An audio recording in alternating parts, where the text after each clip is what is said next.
berasal dari pendidikan penyuluhan agama. Pada kesempatan kali ini, saya akan menjelaskan secara singkat tentang sosiologi pendidik. Baik, sejarah awal sosiologi pendidikan. Pada abad ke-19, yaitu lahirnya sosiologi pendidikan. Ilmu sosiologi muncul pertama kali dengan sebutan Auguste Comte pada tahun 1798 sampai dengan 1857 yang dikenal sebagai Bapak Sosiologi. Fokus awalnya adalah untuk memahami keteraturan sosial dan perubahan masyarakat akibat revolusi industri. Yang kedua, Emile Durkheim, Bapak atau yang sering disebut Bapak Sosiologi Pendidikan. Durkheim menegaskan bahwa pendidikan adalah sarana pewarisan nilai, norma, dan moral agar masyarakat tetap stabil. Ia adalah orang yang pertama kali memberi kuliah khusus sosiologi pendidikan di Universitas Sorbonne, yaitu di Paris. Karya awalnya adalah Education and Sociology pada tahun 1922. Dianggap sebagai tonggak lahirnya sosiologi pendidikan. Yang kedua, perkembangan awal sosiologi pendidikan yaitu berada di Amerika Serikat awal abad ke-20. Tokohnya seperti John Dewey mengembangkan pandangan bahwa pendidikan adalah proses demokrasi, bukan sekedar pewarisan budaya. Kajian sosiologi pendidikan di Amerika berfokus pada masalah sosial seperti kesenjangan, mobilitas sosial, dan integrasi masyarakat.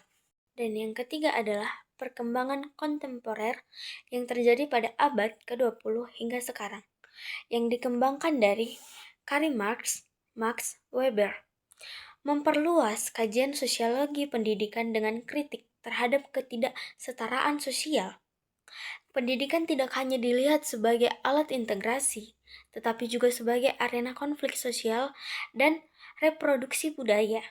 Selanjutnya, di Indonesia sendiri, kajian sosiologi pendidikan mulai berkembang setelah masuknya pemikiran sosiologi barat ke dunia akademik, khususnya setelah masa kemerdekaan, sebagai upaya memahami peran pendidikan dalam pembangunan bangsa. Singkatnya, sosiologi pendidikan berkembang dari studi sosiologi umum, kemudian diarahkan untuk menganalisis hubungan antara pendidik dan masyarakat, baik sebagai alat kontrol sosial maupun sarana perubahan sosial. Tujuan yang berikutnya, tujuan sosiologi pendidikan secara umum adalah memahami hubungan timbal balik antara pendidik dan masyarakat. Secara lebih rincinya adalah yang pertama, memahami peran pendidik dalam masyarakat, yaitu menjelaskan bagaimana pendidikan membentuk nilai, norma, dan budaya yang berlaku di masyarakat.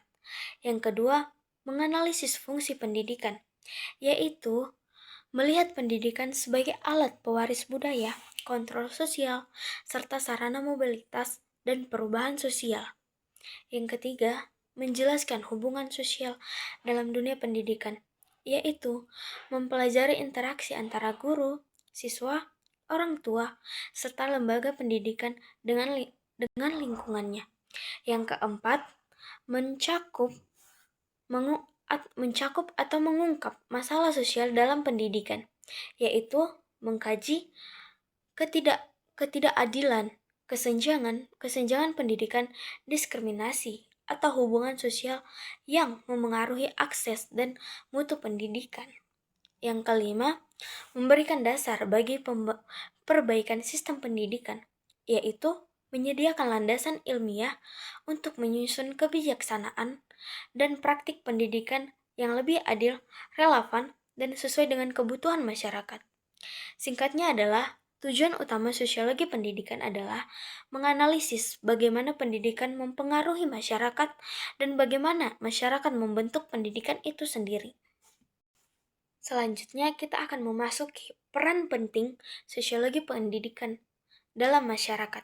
Yang pertama, peran sosiologi dalam pendidikan. Yang pertama adalah memberikan kerangka teori untuk memahami hubungan pendidikan dan masyarakat. Yang kedua, menganalisis bagaimana pendidikan membentuk nilai, normal, dan perilaku sosial. Yang ketiga, menjelaskan peran sekolah dalam integrasi sosial dan mobilitas sosial. Yang keempat, menangkap masalah sosial dalam pendidikan, yaitu kesenjangan, diskriminasi, dan lain-lainnya. Yang kedua, peran pendidikan dalam sosiologi. Yang pertama, pendidikan menjadi objek kajian sosiologi. Bagaimana pendidikan bekerja di dalam masyarakat? Yang kedua, sebagai sarana pewaris budaya dan nilai sosiologi agar masyarakat tetap teratur. Yang ketiga, sebagai alat perubahan sosial yang bisa disebut pendidikan bisa menciptakan masyarakat baru yang lebih maju. Yang keempat, sebagai penyaring status sosial, misalnya lewat ijazah, sertifikat, atau gelar. Yang ketiga, peran tokoh-tokoh dalam sosiologi pendidikan. Yang seperti yang saya ucapkan tadi, Emil Durkheim berperan dan melihat pendidikan sebagai alat integrasi sosial. Yang kedua, Karl Marx mengintegrasikan pendidikan sebagai reproduksi ketidaksetaraan sosial. Yang ketiga, Max Weber menekankan peran pendidikan dalam memperoleh status dan jabatan. Dan yang keempat, John Dewey menekankan pendidikan demokrasi dan pembelajaran aktif. Dan yang terakhir, Pri Dewey menjelaskan bagaimana pendidikan melenggangkan perbedaan kelas sosial. Demikian penjelasan singkat saya. Kiranya penjelasan singkat saya ini dapat dimengerti oleh banyak orang dan menambah wawasan setiap orang. Tuhan Yesus memberkati. Shalom. Bye-bye.